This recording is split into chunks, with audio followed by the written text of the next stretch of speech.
So as you can see here, you got the touch screen. You got a couple of buttons on the bottom for the menu and for navigation. Okay. It looks like there's also dual function, so you can push and hold to turn on the Wi-Fi or lock it. Same thing on the other side for playback and microphone on and off. On the side, there is a red button that allows you to take a picture at any point, but you can also use voice control for that, which is super handy. There is a SD card slot, so you can swap out your memory card. You can take out the memory card to get the footage off of it, but you can also just turn on Wi-Fi.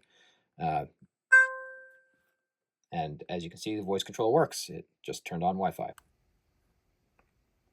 You can also tap the button right there to turn that on and off.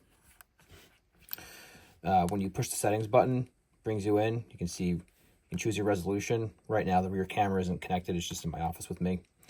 So you can pare it down to 2.5K HDR or leave it on 4K. That's where I chose. Same thing for the rear cam. Choose whether it's recording sound, how often the loop for your video recordings are. I personally choose 1 minute like that because it's easier to find footage when you're looking for it, not have to sit through it.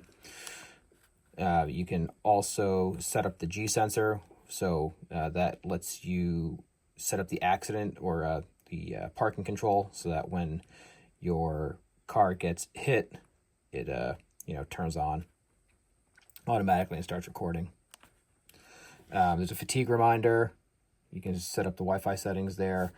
You can change the volume, the click tone on and off, whether there's a startup animation, screensaver, voice control, which is, again, really nice. I've used it a couple times for taking snapshots and for starting video recording. You can flip the video footage depending on the way you've got this mounted in the car. You can change the rear camera flip. Obviously, you can't change that right now because it's not connected. But you can set up and see, what kind of GPS signal you have. Choose whether you have the date stamp, speed stamp, and the GPS stamp on your footage that gets recorded, along with changing the speed units and the language.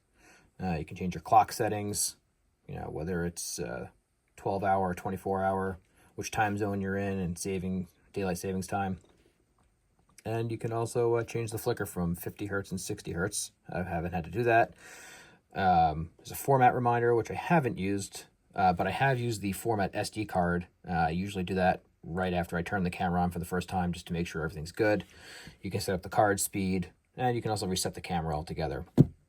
It also gives you a QR code, so if you hit the app option, it'll give you a QR code to go right into the App Store to get their REDTIGER app. And it also gives you some information, what firmware you're on. Same thing for the rear camera, but again, not connected.